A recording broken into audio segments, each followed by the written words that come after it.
जय Hind aspirants. Welcome back to text book super coaching.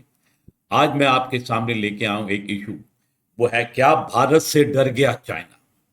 क्या भारत से डर गया चाइना? और ये मैं क्यों कह रहा हूं?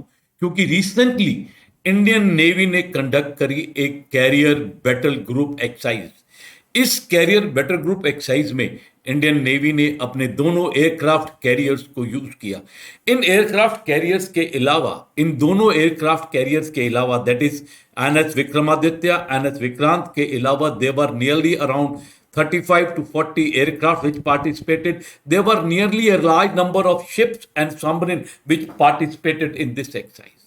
इस एक्सरसाइज का महत्व बहुत होता है कि याद रखना, अगर एक एयरक्राफ्ट कैरियर ग्रुप जो है, हम कैरियर बैटल ग्रुप जिसे कहते हैं, अगर चल रहा है तो अपने चारों तरफ का तकरीबन तकरीबन 400 नॉटिकल माइल का, सॉरी 400 किलोमीटर तक का एरिया, वो 400 किलोमीटर तक का एरिया जो है, 400 किलोमीटर तक का एरिया अपने चारों तरफ उसको सैनिटाइज करके चलता है, क्योंकि उसके पास एयर पावर है, उसके पास अटैक करने के लिए शिप्स हैं, उसके पास अटैक करने के लिए सबमरीन्स हैं, और डाटा आ रहा है मैरीटाइम एयरक्राफ्ट से about the other surface ships in the reason.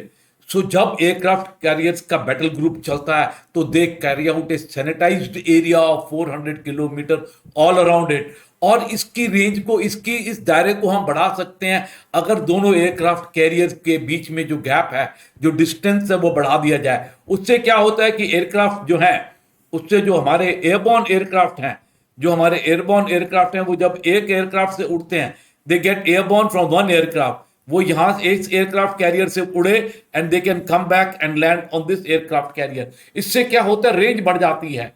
कैसे बढ़ जाती है कि उनको वापस नहीं आना, वापस उसी डायरेक्शन में नहीं जाना।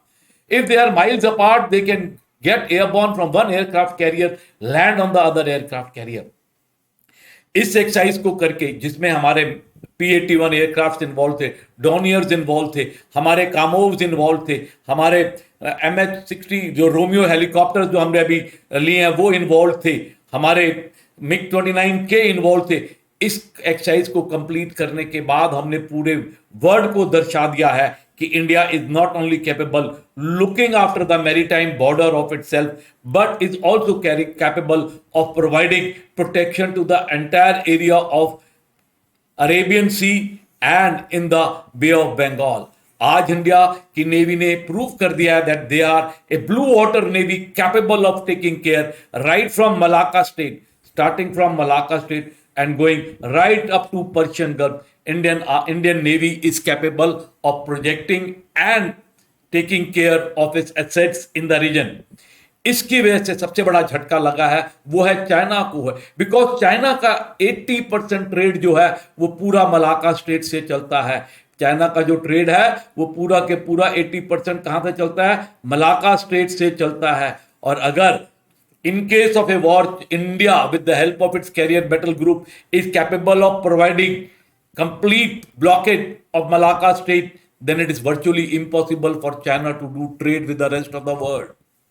तो आज with the help of this carrier battle group, India ने सिर्फ अपने आप को ही एक कॉन्फिडेंस नहीं पैदा किया है, बल्कि it has also given confidence to the countries of the Indian Ocean region that India is now not only capable of providing itself and projecting itself beyond its maritime border, but can provide assistance to them also in case of emergency. चाहे वो Oman हो, चाहे वो Iran हो, चाहे वो बांग्लादेश हो, चाहे वो म्यांमार हो, इंडोनेशिया हो, या हमारा मॉरिशियस हो, we are capable of providing assistance to each and every country in and around the Indian Ocean region.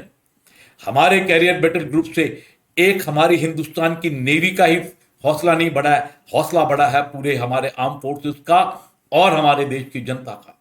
याद रखना, इसमें इसी साइड में एक बहुत बड़ी एक्सरसाइज इंडियन एयरफोर्स ने भी करी है। इंडियन एयरफोर्स के जो थे Su-30, they got airborne from the western coast, they got airborne from the western coast and went up to Oman. उन्होंने ये 8 घंटे की फ्लाइट करी, they flew 8 hours and they did in-air refueling and they did a complete sortie of air. Similarly, Rafale aircraft ने eastern coast के ऊपर, हमारे रफेल्स ने ईस्टर्न कोस्ट के ऊपर ईस्टर्न कोस्ट के ऊपर 8 घंटे की नॉन स्टॉप एंड्योरेंस फ्लाइंग करी और उसके बाद they were able to quite carry out refuelling in the air and increase their area of operation. Gentleman, इन दोनों चीजों ने, द कैरियर बैटल ग्रुप की जो हमारी इतनी बड़ी एक्सरसाइज हुई और the efforts done by Indian Air Force, इन दोनों ने दिखा दिया है कि India is capable of extending its fire power not only up to its maritime boundary but much beyond that.